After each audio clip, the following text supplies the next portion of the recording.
नमस्कार, मैं रविश कुमार। चुनाव आयोग को सुनना चाहिए कि विपक्ष के सांसदों ने आयोग को लेकर लोकसभा और राज्यसभा में क्या क्या कहा है। राज्यसभा में राजद सांसद मनोज झा तो लोकसभा में तृणमूल सांसद महुआ मोइत्रा का बयान सुनना चाहिए। डीएमके सांसद ए राजा का बयान, तृणमूल सांसद कल्याण बनर्जी और समाजवादी पार्टी के सांसद अखिलेश यादव ने इस संस्था की घटती विश्वसनीयता के सवाल उठाए हैं।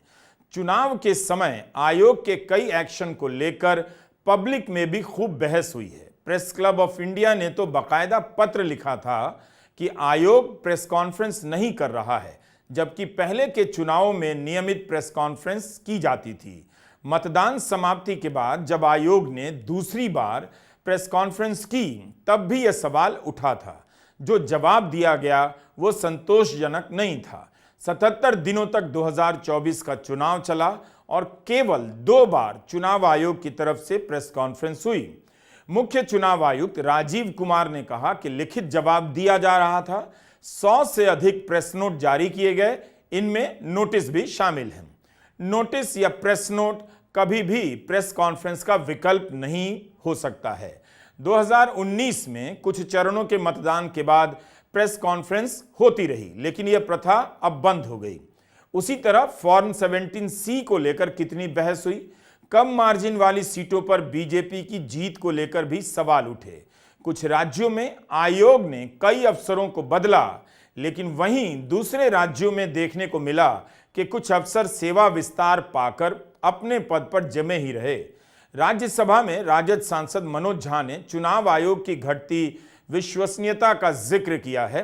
हम मनोज झा के बयान का हिस्सा सुनाएंगे, लेकिन यह भी बताना चाहते हैं कि इसी वीडियो में पूर्व चुनाव आयुक्त अशोक लवासा के एक लेख का भी जिक्र करेंगे जो उन्होंने हिंदू अखबार में लिखा है। तो मैं ये कहना चाहता हूं कि देश में बहुत बुरा हुआ चुनाव के दौर में। भैंस, मंगलसूत्र, मुजरा, टोटी तोड़ ले जाएगा, बिजली काट देगा। सर परेशान हुए हम लोग। मैं चुनाव देख रहा था बैकरूम से, कंप्लेन कर रहा था इलेक्शन कमीशन को, जिसको दाद दी गई है अभिभाषण में। सर कंप्लेन फर्स्ट पेज में किया, परसों मेल आता है, परसों डे फॉर यस्टरडे, अपना नाम, पता, असेंबली नंबर, मोबाइल नंबर भेजिए। अब किस बात का भैया, अब किस बात का? ये व्यवस्थाएं हैं। इलेक्शन कमीशन की क्रेडिबिलिटी पे एक सर्वे हुआ, 28% लोगों का सिर्फ भरोसा है। इससे ज्यादा भरोसा तो पंचायत वेब सीरीज में फुलेरा के ग्राम प्रधान का है। लोगों को यह सोचना चाहिए। लोकसभा में तृणमूल सांसद कल्याण बनर्जी जब चुनाव आयोग के बारे में बोलने लगे, आक्रामक हो गए।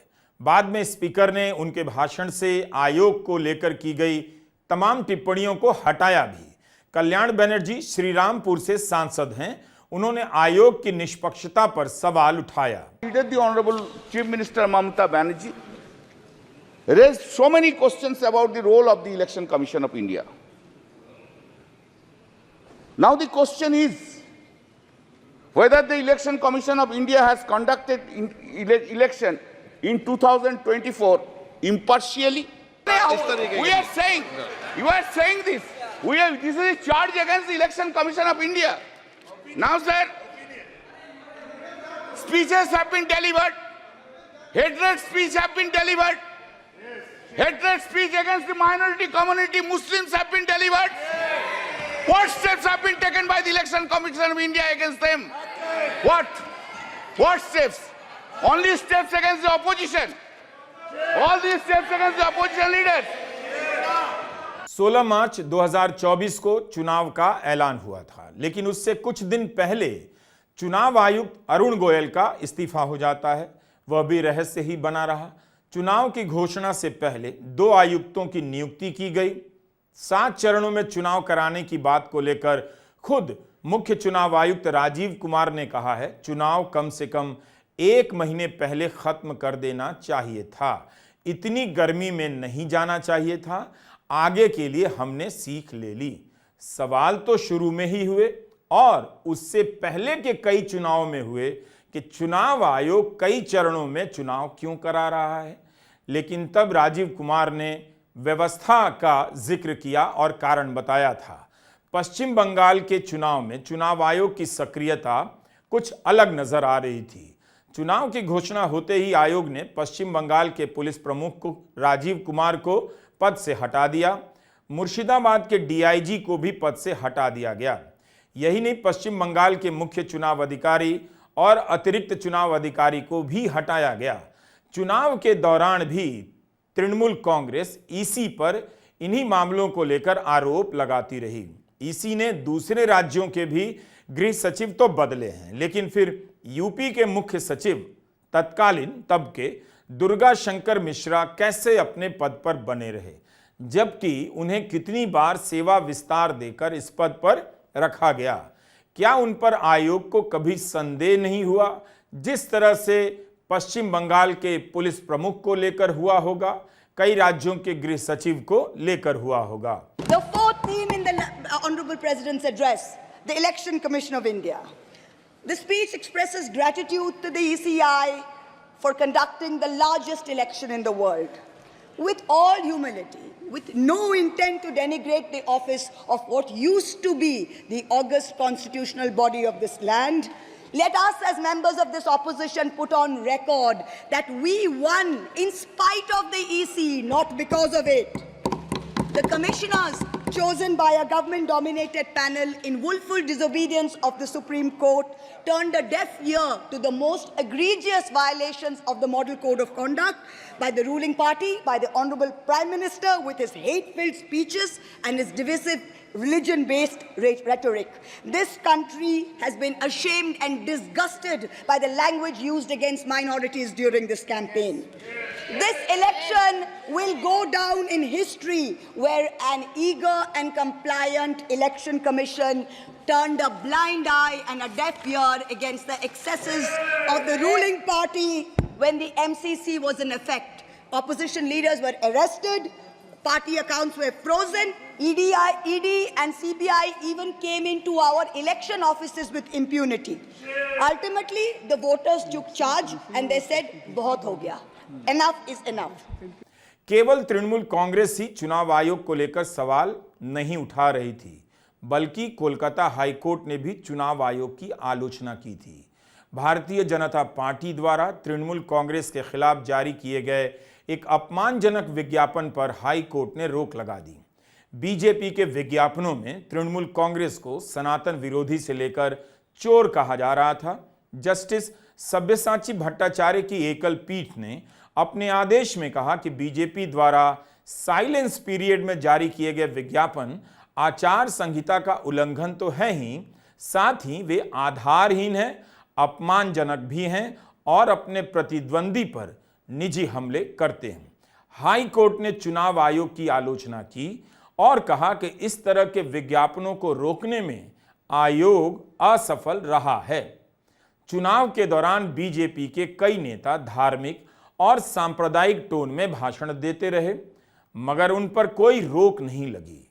मतदान समाप्ति के बाद जब आयोग की प्रेस कॉन्फ्रेंस हुई, तब मुख्य चुनाव आयुक्त ने प्रधानमंत्री के भाषणों में सांप्रदायिक रुझान पर एक शब्द नहीं कहा। इस बात का श्रेय जरूर ले लिया कि महिलाओं के खिलाफ अभद्र टिप्पणियों पर नजर रखी गई, लेकिन यह नहीं बताया कि एक समुदाय मुसलमानों के खिलाफ तरह तरह से जो टिप्पणियां की जा रही हैं, उन पर कितनी नजर रखी गई। चुनाव आयुक्त ने कहा कि महिलाओं पर जब भी टिप्पणियां की गई, तुरंत कार्रवाई की गई। थोड़ा सांप्रदायिकता के खिलाफ भी श्रेय ले सकते थे, मगर शायद लेने के लिए नहीं रहा होगा। चुनाव के दौरान प्रधानमंत्री की भाषा को लेकर जब शिकायत की गई, तो फैसले में काफी देरी हुई और दिखा कि किस तरह से संतुलन बनाने के लिए राहुल गांधी को भी उसी भाषा में चेतावनी दी गई। आयोग ने सीधे प्रधानमंत्री को नोटिस जारी नहीं किया, बल्कि पार्टी अध्यक्ष को किया, जबकि उसी समय कांग्रेस के रणदीप सिंह सुरजेवाला और सुप्रिया श्रीनेत, आम आदमी पार्टी की आतिशी सिंह और भाजपा के दिलीप घोष को उनके नाम पर नोटिस जारी हुए थे। मगर प्रधानमंत्री मोदी के लिए नई व्यवस्था बनी और संतुलन के लिए राहुल गांधी के मामले में भी यह व्यवस्था बनाई गई और कांग्रेस के अध्यक्ष को नोटिस जारी किया गया। नोटिस में आयोग ने प्रधानमंत्री का नाम तक नहीं लिया। मीडिया में कुछ जगह यह भी छपा है कि यह पहली बार हुआ है कि स्टार प्रचारक के खिलाफ नोटिस उनके अध्यक्ष को भेजा गया हो। अपने नोटिस में चुनाव आयोग ने लिखा था कि आयोग ने यह विचार बनाया है कि व्यक्तिगत रूप से स्टार प्रचारक अपने भाषण के लिए जिम्मेदार तो रहेंगे, लेकिन आयोग अलग अलग केस के आधार पर पार्टी के अध्यक्ष से भी जवाब मांगेगा। लेकिन 16 मार्च को जब प्रेस कॉन्फ्रेंस हुई थी, तब मुख्य चुनाव आयुक्त राजीव कुमार ने साफ साफ कहा था कि इस बार स्टार प्रचारक को कोई रियायत नहीं दी जाएगी। वो इस तरह का बहाना अब नहीं कर सकते हैं कि फला नियम नहीं मालूम था, इसलिए हर पार्टी को एक बुकलेट बनाकर दे दी गई है कि स्टार प्रचारक की हदें क्या क्या हैं। इस तरह की रियायत प्रधानमंत्री मोदी को क्यों दी गई, यह बात समझ में नहीं आई। क्या यह लेवल प्लेइंग फील्ड के सिद्धांत के खिलाफ नहीं था? क्या इस चुनाव में लेवल प्लेइंग फील्ड था? 2 राज्य के मुख्यमंत्री एक तो चुनाव की घोषणा के बाद गिरफ्तार किए गए और हेमंत सोरेन चुनाव शुरू होने से पहले ही इस्तीफा देते हैं और गिरफ्तार किए जाते हैं।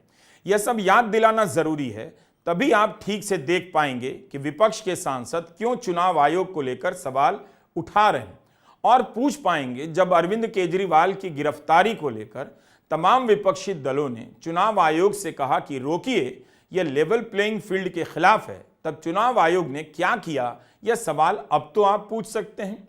इस चुनाव में टर्नओवर के आंकड़ों को लेकर कितने सवाल उठे, हर बूथ के फॉर्म 17C को लेकर भी सवाल उठे।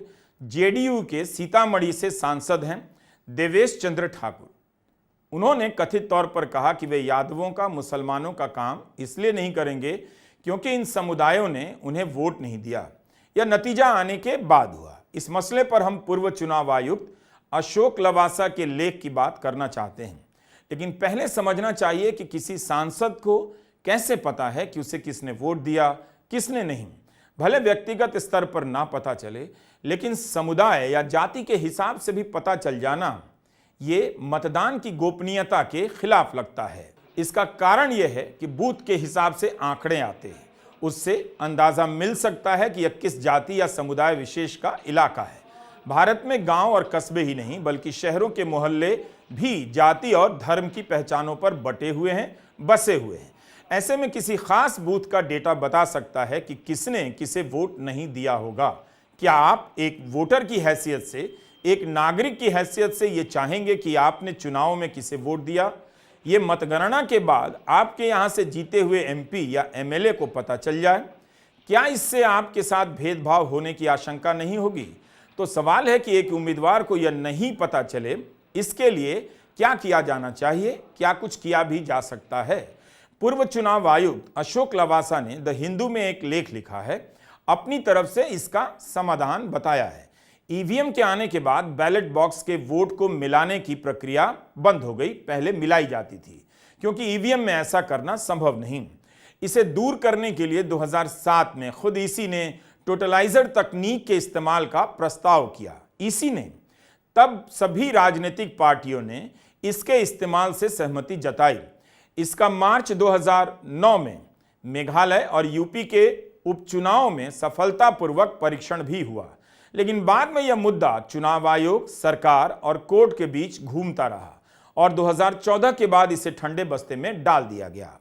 हिंदी के अखबारों में ऐसे लेख नहीं छपेंगे, इसलिए हिंदी के दर्शकों तक यह बात पहुंचनी चाहिए।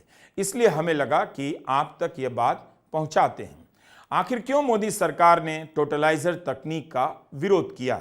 2011 में ही मद्रास हाईकोर्ट ने सरकार से कहा कि वह चुनाव आयोग के सुझाव के अनुसार टोटलाइजर तकनीक के इस्तेमाल के लिए चुनाव संचालन के नियम 1961 में जरूरी बदलाव करे। आयोग इन नियमों में बदलाव करने की सिफारिश करता रहा, मगर कुछ हुआ नहीं। कुछ साल बाद यह मामला सुप्रीम कोर्ट पहुंचा। अप्रैल 2014 में सुप्रीम कोर्ट ने चुनाव आयोग से पूछा था कि क्यों नहीं आयोग मौजूदा नियमों के तहत ही टोटलाइजर के इस्तेमाल की इजाजत दे देता है। तब भी चुनाव आयोग ने कहा कि उसके लिए नियम बदलने ही पड़ेंगे। इस बीच लॉ कमीशन ने भी अपनी 255वीं रिपोर्ट में टोटलाइजर के इस्तेमाल के चुनाव आयोग के प्रस्ताव से सहमति जताई, लेकिन मोदी सरकार ने फरवरी 2016 में कोर्ट से कह दिया टोटलाइजर का इस्तेमाल व्यापक जनहित से नहीं जुड़ता है, जबकि तब तक चुनाव आयोग यही कह रहा था कि मतगणना के दौरान टोटलाइजर का इस्तेमाल मतदाताओं के हितों की रक्षा के लिए निहायत ही जरूरी है। मार्च 2016 में चुनाव आयोग ने इस मुद्दे पर राजनीतिक दलों को मिलने के लिए बुलाया। तब बीएसपी, कांग्रेस, एनसीपी ने इसके इस्तेमाल से सहमति जता दी, मगर भाजपा ने इसका विरोध किया। 2016 में ही सरकार ने इस मुद्दे पर मंत्रियों की एक समिति बनाई जो इस निष्कर्ष पर पहुंचे कि बूथ के अनुसार वोटिंग पैटर्न का सार्वजनिक होना विकास के कार्यों को बढ़ाने वाला साबित होता है। अगर बूथ से वोटिंग का डेटा नहीं मिलेगा तो फिर बूथ अध्यक्ष क्या करेगा? अब आप ये समझिए। आप इस बिंदु पर भी दिमाग लगा सकते हैं। पूर्व चुनाव आयुक्त अशोक लवासा ने एक दिलचस्प बात लिखी है। सुप्रीम कोर्ट में सरकार ने टोटलाइजर तकनीक का विरोध इस आधार पर किया था कि ईवीएम से डेटा लीक हो सकता है ना? कमाल की बात। लोकसभा में अखिलेश यादव ने कहा वे हमेशा ईवीएम का विरोध करते रहेंगे। मॉडल ऑफ कंडक्ट जब चुनाव हुआ, लागू हुआ, उस समय मैंने देखा कि कुछ लोगों पर मेहरबान रही सरकार और कमीशन भी। कई मैं बहुत डिटेल में नहीं जाना चाहता हूं अध्यक्ष महोदय, लेकिन कहीं ना कहीं प्रश्न उस संस्था पे भी लगा है, और अगर उस संस्था पर प्रश्न लगा है तो लगाने वाली सरकार की वजह से लगा है। इसलिए अगर निष्पक्ष होगी वो संस्था तो न केवल हमारा लोकतंत्र स्वस्थ होगा बल्कि हमारे लोकतंत्र और मजबूत दुनिया में दिखाई देगा।